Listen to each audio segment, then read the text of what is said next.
Welcome back to Desert Trippin'. First of all, I want to thank all of my subscribers. You can look right down in the corner there and see the subscribe button. I really appreciate your encouragement and your support. We are now just, I guess, around the Palmdale area. I don't really consider it the desert until you start seeing a few Joshua trees, and that's sort of the marker for me. And I see a few on the side of the road here. It didn't take long from where we last saw you. I had mentioned Joshua trees being a marker for what I feel constitutes a true desert experience. This tree here in particular is happens to be the source of some of the seeds that I grew. Joshua trees, very cool. Really dig them. They are, each one is unique. I've always been fascinated with Joshua trees. They remind me of like these lone sentinels just standing out in the desert, just with their arms up in odd yoga positions. And no two Joshua trees are the same. Each one is completely unique. Hopefully now you're more knowledgeable about the fascinating Joshua tree.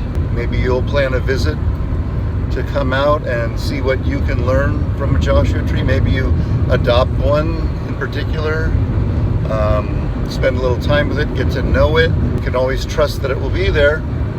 And we are gonna sign off for now.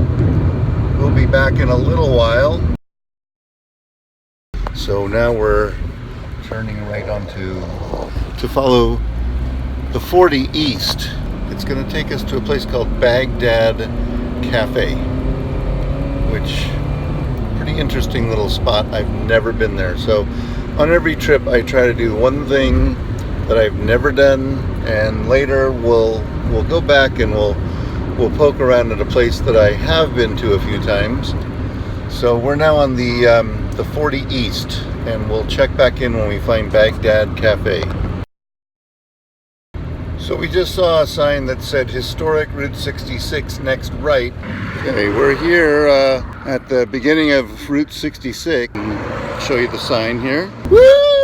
Okay, we're tripping now. There's a lot of abandonment out here. A lot of old ruined stuff.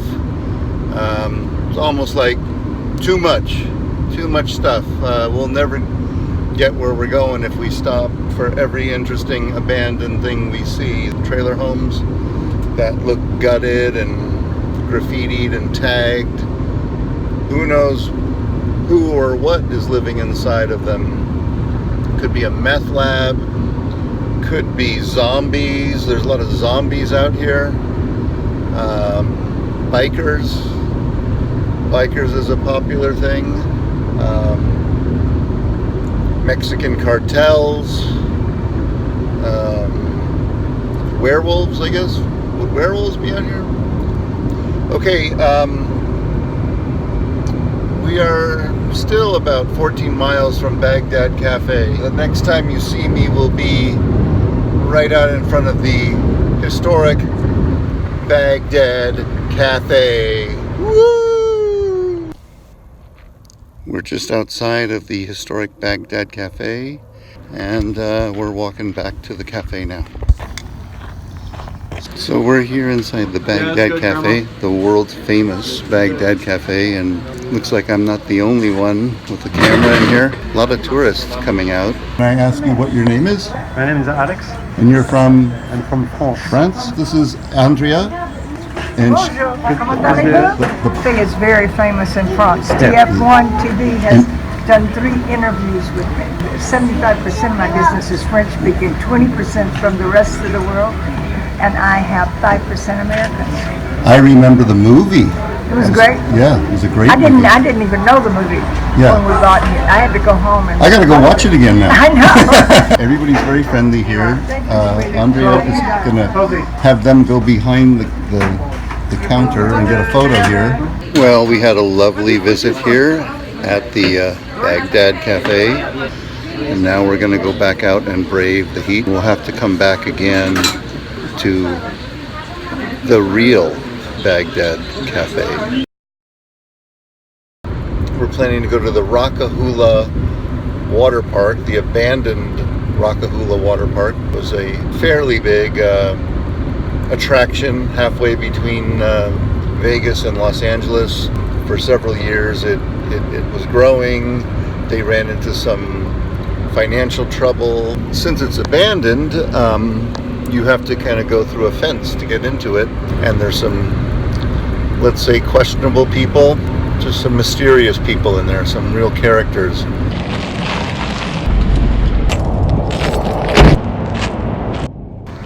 Okay, we're now entering the Rockahula area.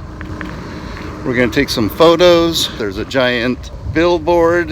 This is one of our favorite locations. What first attracted me to this place was when I saw these giant palm trees, topless. There's just some cool shit here. So if you love graffiti, this place is like heaven. I think my favorite building is the arcade here. We're hitting it at a perfect time of day.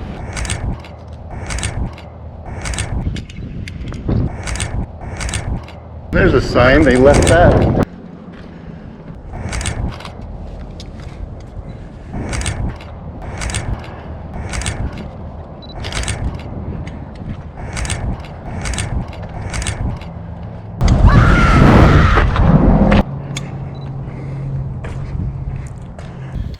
Okay, so we're inside of Rockahula Waterpark, and I'm keeping my voice down because I heard some voices.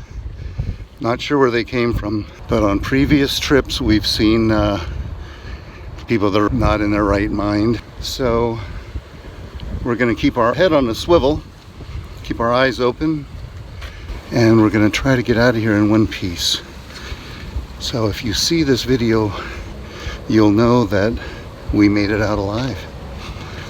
Okay, signing off in 3, 2, 1. Okay, people, I think we're going to be safe. We're getting out of here.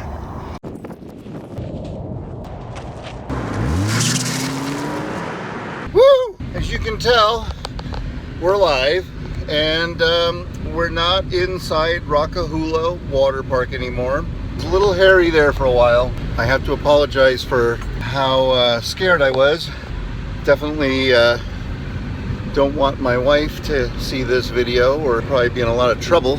But you know, guys do what guys do, right? We're gonna get on the freeway. Glad you're along for the ride.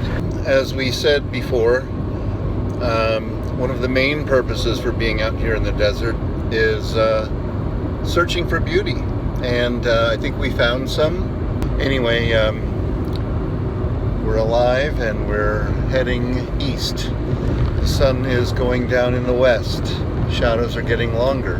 Hope you're enjoying the video so far. This is Joe Bowie, Desert Trippin'.